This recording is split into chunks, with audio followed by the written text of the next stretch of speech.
Welcome back to The Big Show. It's Alex Belfield talking to my favourite people and the world's biggest stars. And we've got a proper, real star for you now. Melanie, how are you? I'm good. I like the word star. No, but you are, because you're transatlantic. Everybody knows you in Vegas. Everybody knows you in New York and Milan and Paris and here in London. It must be fun being you. Oh, my God, that sounds a lot. You know, I don't even really think about it like that. I just do what I do and I love it. When you put it like that, you're going to make me paranoid. Is it nice wherever you go, the fact that people will open doors for you, or is it annoying that when they open the doors, everybody wants to talk to you because you're Mel B? Well, I think it's kind of a little bit nice and old school, especially if a gentleman's opening the door for you. I'm just me, so I just get on with things. You know, I don't worry or stress out too much. I'm not really a stressor. I'm just more of a doer. I've come down on the train today from Leeds, which of course is where you grew up. Yeah. When you look at your life now, sat here in a swanky London hotel compared to your upbringing, I mean, it was very normal, wasn't it? It was really normal. You know, we didn't grow up with a lot of fancy luxury stuff, but my mum and dad were really hard workers and they made the most of what they had. And we had a great childhood. I've got really good memories about growing up in Leeds especially. But, you know, now, of course, I've got my own family. I'm living in LA. I get to, you know, meet people like you and come and travel and do this, that and the other and, you know, work and things. And I'm 35, so I'm older. Life is a little bit different. Of course it would be. I've looked at your story and I think tenacity sums it up. You never gave up, did you? No, I'm never going to give up. No, I'll do that when I'm dead. I don't know about if I was going to make it, but I definitely was going to try and get there and enjoy what I was doing and enjoy the whole process and entertain at the end of the day. When I look at the Spice Girls, it seems like the dynamic worked in the beginning because you all had different skills. There were the cute ones, there were the business ones, there were the quiet ones, and you seem to be the one that continually pushed forward and made sure that you got on stage at night. Is that true? I don't think I was the loud, obnoxious one, to be honest. But, you know, we were 5 girls. We're still really good friends to this day, and it still works. It's just we're all mums now, we're doing our own thing. How do you make that work where you're hugely private in one way with your kids and with your family and with your husbands, and then you suddenly switch that off and you're still on stage in front of 1 million people doing what you do? Well, it's like, I mean, that's what you just do. I mean, we're all really, you know, good performers in our own eyes, and, you know, you get on stage and you just forget about everything else and you just do you, and you do the group and you sing your song that you wrote and you just enjoy yourself. Is there any better thrill than singing those songs, regardless of what it is? Just that adoration from the audience and the big lights and the band and all that stuff. Is that what you live for? I think sometimes, I mean, back in the day especially, I'd sometimes forget the words. It was more about just me being up on stage with my 4 mates, really enjoying myself and just getting to travel the whole world and that whole experience that comes along with that. Yeah, we had a lot of fun. When you see the stars that don't quite make it because they end up getting into the drugs or end up falling apart and can't quite struggle with the enormity of fame, do you totally get why some people can't maybe handle it as well as you did? Oh, well, who's to say that I even handled it well? You know, nobody knows behind the scenes what really happens. At the end of the day, I actually had a great time in the whole 15 years of doing Spice Girls and solo stuff and, you know, TV shows and this and that. I've had a great run at it because I've always been very passionate about what I do, and I like to mix things up so it doesn't get humdrum or you don't get burnt out too quick. And, you know, at the end of the day, you have to look after yourself on this journey, otherwise you do get fried out and you sizzled out and you lose your spark, and hopefully I haven't done that yet. Well, I don't feel like I have. You're only in your mid-30s now. How much pressure is there? Mid-30s, oh my God, I'm nearly on my way to 40. 35 I think is quite a big age for a woman to turn, because you're not like 34, 33, you're like nearly on your way to like 37, 39, 40. Yeah, it's a big one. And how much pressure is there on you to still be on the front of the magazines and still be on the box and still be wanted? Do you worry about that stuff? I don't think I have pressure about being on the front of a magazine. And if I am on a front cover of a magazine, then great. And if I'm not, great too. You know, I have so many things that I do, whether it be producing movies with my husband, investing in different business opportunities and things like that. I keep myself busy, so it's not just about one thing. I mean, obviously my number one thing is music and performing, but then there's many different things that you can also do that really, you know, interest me. Can they hurt you now? I mean, I saw very recently a lot of front pages that weren't that complimentary about the state of your marriage and how you're getting on.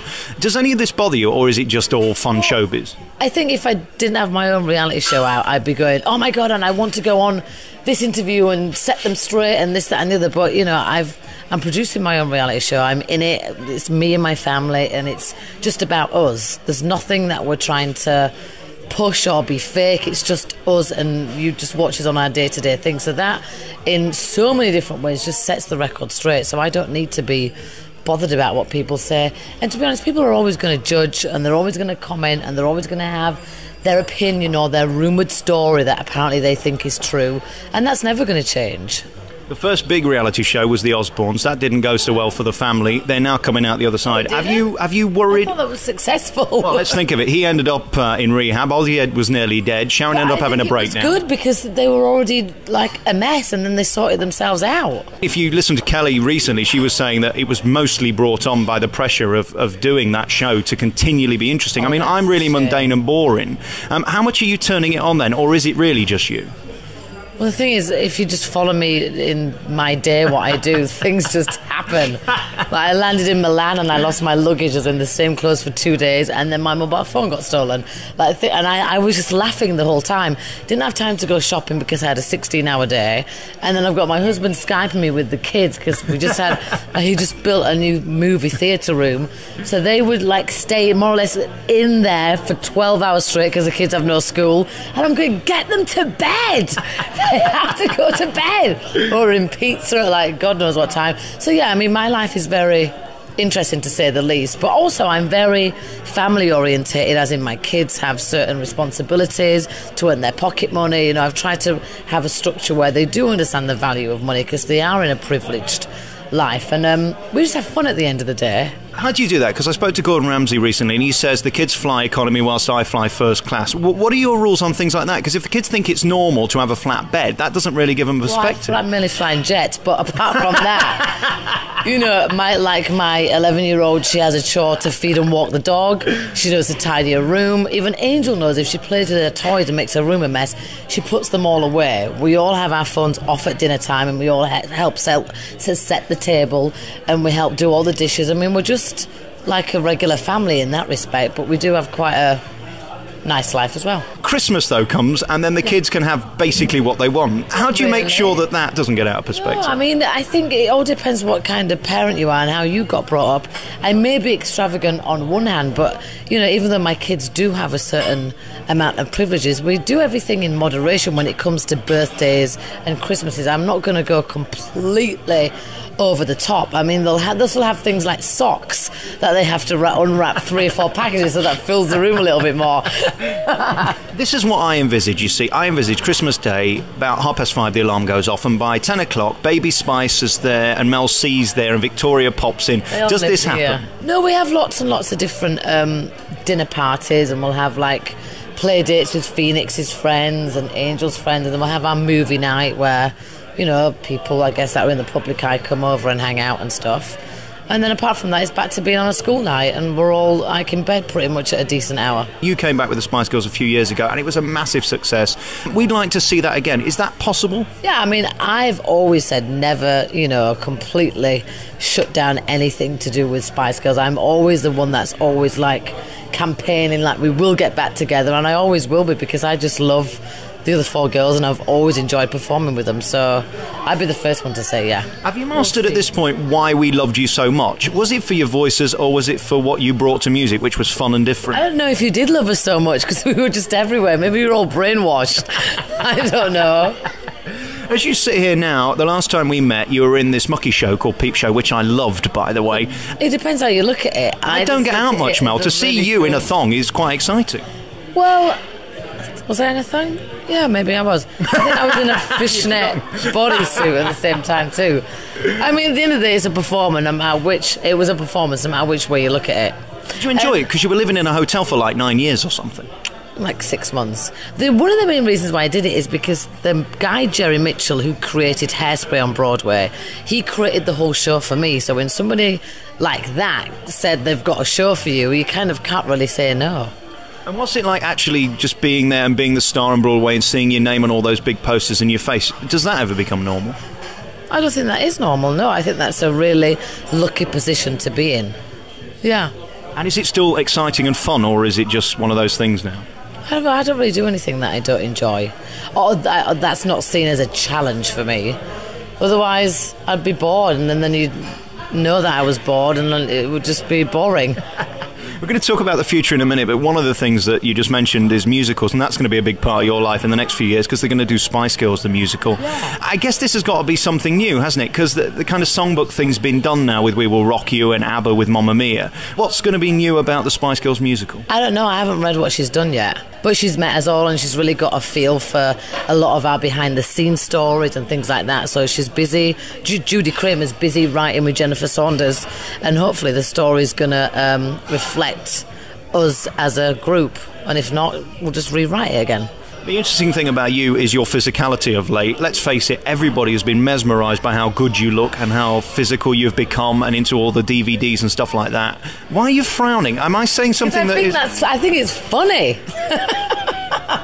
When you were in the Spice Girls days, you looked like just the average girl from Leeds. Now you just look tremendous, and I'm sat here looking at you. Yeah, but I've got hair and makeup on. I've been doing a shoot all day, so this morning I didn't wake up with my eyelashes on and things like that. This is what I need advice, though, especially with my man boobs, which I know you're looking at and have looked at several times through this interview. How do I love it as much as you so that I can look a bit like you? Well, not totally like you.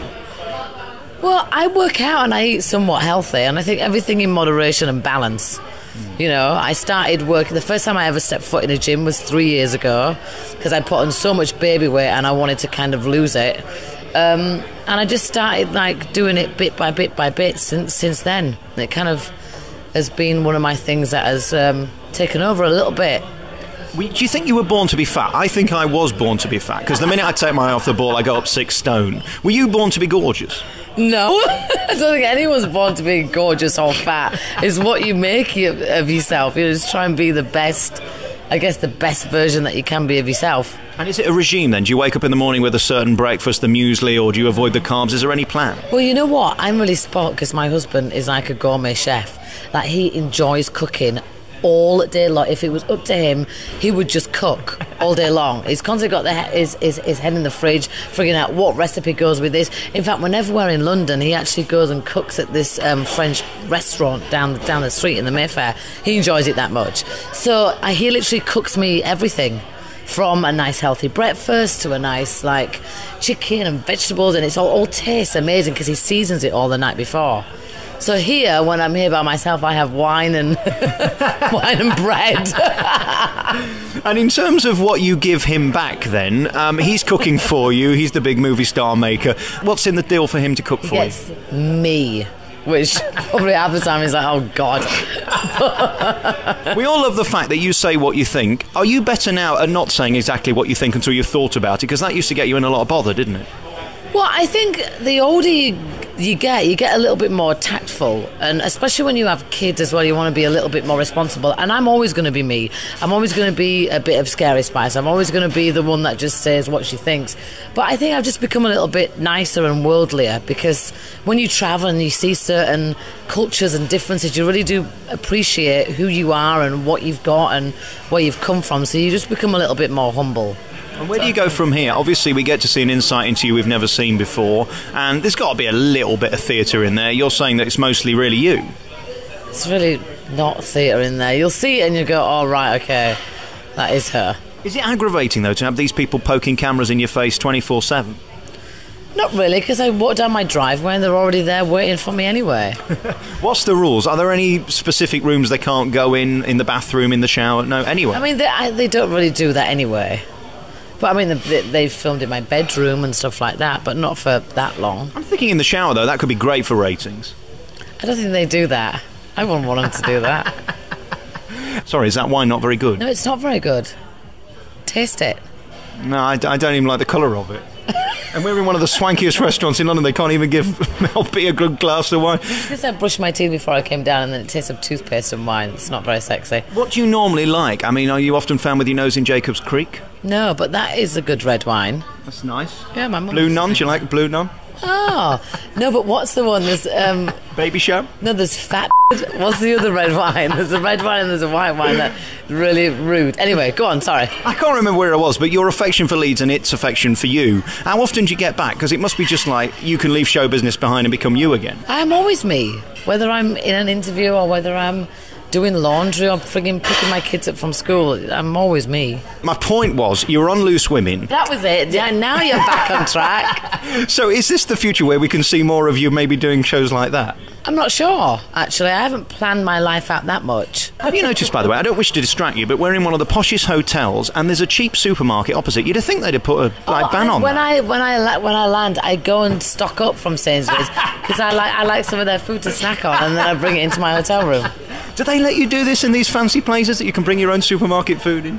Of course, I mean, you don't like just eat the supermarket food, but it's always nice to have your like home comforts there. All right, let's review what we've learned. The wine is horrible in this It's not restaurant. horrible. I think it's more of a Shiraz rather than like a Pinot. It tastes heavy, which I don't mind heavy. I like a Pinot Noir as well. You like for a fruity red. Yes. Look who's interviewing you, love. That's all I'm saying. I knew you were going to say that. Really nice to talk to you, and I'm so proud of you and pleased for you, as are the whole of West Yorkshire. They love you, as does this country. We're sorry we've lost you. Are we ever going to get you back living in this country? I don't know. In the last 3 months, I've been back here every single month for 6 days. So I get to come back a lot. Don't you miss Coronation Street? I mean, Norris is just brilliant on there at the minute. I do miss Coronation Street. I was actually in Coronation Street as an extra years and years ago. And Bev Callard, her daughter's my best friend from school. Who were you on screen with? What happened? No, I was packing tins. I was an extra. I didn't talk. So were you in the supermarket thing Yeah. with Ken Morley, were you? Yeah, with the blue anorak thing on. What's that Bev Callard really like? Because, of course, she's got a DVD out doing fitness, hasn't she, as well? She's really nice. I mean, I've grown up with her daughter, and I used to go around to her house and do like sleepovers and things like that. She was a really cool mum back in the day, and she still is. Hey, listen, Mel, really lovely to talk to you. When do you go back to the States, then? Wednesday morning. Have you got your own private jet, or will you be flying? No, not this time.